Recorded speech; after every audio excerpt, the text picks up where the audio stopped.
Two different days, two different shootings, two different scenes. Here, this brother here shot point blank in the chest multiple times, dies on the spot.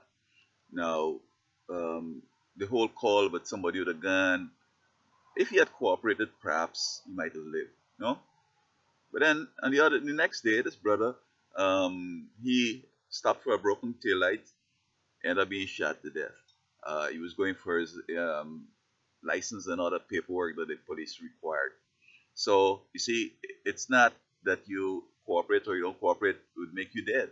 I mean, I'm sure that the second death with the broken light, if he had operated a little different, he probably could have lived. They didn't know he had a gun. He had to say he had a gun, and just say you don't have no identification. Because anytime you go moving, you give them the opportunity to shoot you. I don't have no ID, sir. You can take you out. You're gonna say, well, I'm gonna have to fingerprint you. You can go through your pocket, then you can find the ID. I don't think there's gonna be a charge for that, but at least you would have been alive. And this brother here who was lying on the ground dead, perhaps if he had put his gun on the car hood when the police were coming up and walked away from it and go on, he too might have been alive. I have to jump in and tell you about my experience in Jacksonville, Florida. One night I'd finished working in a cold storage, chicken cold storage or poultry cold storage, and I'm going up this over this train, tracks, the overpass, and the police pulled up. He said, I stopped you. Your light is broken. I said, oh. So he said, I'm gonna write you a fix-it ticket. He says, well, I want you to sign it. I said, I'm not signing nothing, man. Just give me it. Let me go. He said, no, you gotta sign this, or I have to take you to jail, and until we identify you. No, I'm not sure sign it would identify me or what. Anyway, so while I was in the car, I was playing music. He was writing a ticket wherever he was. I wasn't sure, but he called for backup, and backup was there. A black guy was standing to my right in the corner. I didn't know he had a backup, but I was just listening to the music. So he says, "Come out." So I came out of the car and I signed the paperwork. And the man grabbed my penis and run off to my right and looking beyond me. So when I looked around, I saw this officer there. So two ways it could have gone. He could have shot me immediately and said that I tried to hurt his officer and he ran away. Or going after him, I would have been shot because he moved out to the. I found it was strange. He moved to my right completely and looking back laughing. So, it's a matter, we got to get down to the real nitty gritty here, man. White folks are training the kids bad, they have this kind of Cosby show training. Go to your room and take away toys. On the ground, you can't go to the cinema, you can't go to your girlfriend, all that stuff. You need to spank these kids, man, you know, because they grow up with all this guilt of not being punished. And they don't have the courage because black folks, we have to, hustle from small. We have to hustle to eat, hustle this, walk down the road, all this kind of stuff, fighting along the way and so forth. These white brothers, they get a ride to school or they got money to take a bus, and they lose out on a lot of these experiences that we have as blacks, which when you put it together, make us sort of different. He can't fight, I could fight. The parents tell them another things about us black too, about blacks, and when they come and they interact with us, they realize it's not true, and that superiority is a matter how you take it, because look in the Olympics, the young lady did well. She scored perfect and she won the gold medal, and her friends, being black, her friends, were upset with that. Then this brother up did winter skiing, speed skating. He won. His teammates weren't happy with it. So anything the white folks do, we could do it better, it seems. And this is a problem. They want to keep the winter sports to themselves. We have to take over the summer sports and so on. So I mean, if white folks were competing with us from small, in spite of the wealth and all this kind of stuff, I think they will develop. It would be that perhaps they would win more races, and even boxing, we tough. We have to go through all the horrors and the pressure so that we can stick to the fight. As soon as you get two punches, he ready to chuck in. So in a case like this, then if the parents are keeping them away from all these hardships and all these experiences and just letting them have an easy life, then they feel threatened and they're going to kill us. So let us compete equally. Let us let your kids. I see parents, the white parents that have the kids 2, 3 year old. Tell them what you want to do now, where you want to go.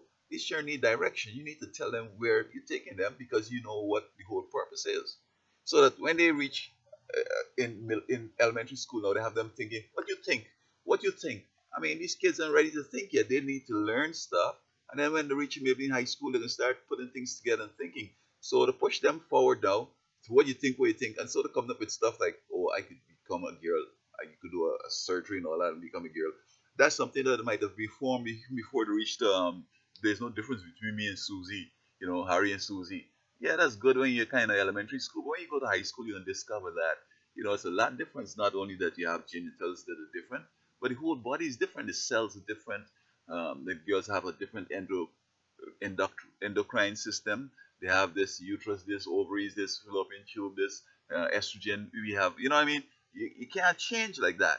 But you see, they're saying that you could do it because they don't seem to have gone past that elementary school. So again, coming back to these killings, that's the only way we can solve this. They need to feel not threatened because the parents would give them the experiences to make them be able to run, box, and do whatever we're doing good, basketball, all, and somehow find a way to make all they have all this money, make a way that they're gonna feel hungry for success and they're gonna stick with it and go through it and get all these bad, these experiences so that when they grow up they're gonna be confident. I want to see a black person they're gonna fall apart and feel threatened and want to kill us. So, these killings, don't mind what you do, they're gonna kill you because they have a problem. Look, I'm in Berkeley here. I'm selling the street paper right in the corner. This guy named Holmes, working for the Berkeley police officer, he come up. I'm crossing the road. The light that change when coming across. So he said, I got a call, man. So I went over the pave now and scooting to go and shelter. He's calling back. He said, hey, stop, stop. And he was going to shoot me, man. And he says, I got a call that you doing donuts in the middle of the road with your wheelchair. I said, sir, I'm not doing that, bro. I'm just trying to cross this street, man. And it rained. I said, can I go in the shelter? No, no, no. I said, man, I'm getting wet, man. I'm. So eventually he allowed me to go in. I still was getting wet. I had to beg with him to go in further. Now, what was happening? There was a camera closer, and I wasn't going necessarily with the camera. I was just trying to get out of the rain. But he wanted me to be way out there, so he probably could have shoot me or something. I went and I complained to the internal investigation. They haven't even got back to me. And every time he's passing, he's watching me. He's just looking for an opportunity so he could, get some reason to stop me and maybe shoot me. So, I mean, you can't win with these folks, man. They have the power. But I'm gonna say this though: white folks have all the arms, the money, and everything else, and they feel that if they want, they could kill all of us. I don't think that they understand the situation. Again, they haven't gone past this elementary school yet, because you have the world is watching. Hitler get rolled up like that, and if they start killing us off big times, the UN is going to do something about it. They're going to shift the place out to somewhere else, and they're going to indict these folks, man. You can't go killing people uninhibited or nothing. Let us get along. Let us get along, man. I don't know how to do this. I'm not going to be interested in trying to solve these problems. I'm not getting involved in that no more. But I'm just making this video to say that these police killing is unnecessary. Now in Texas, guys shoot on me, 4 of them dead, 6 others or so wounded. Now, of course, his brother sacrificing his life because I didn't kill him, or he go to trial and they're gonna execute him. So, and then you see when these cops die now, they have this big police from everywhere coming, and they have this big procession. When the police get killed, it's big stuff. But when they're killing people, it's like no problem. And you know what? These two guys here, that these cops that kill these two blacks or whatever, guess what? They can get off. There can be no problem.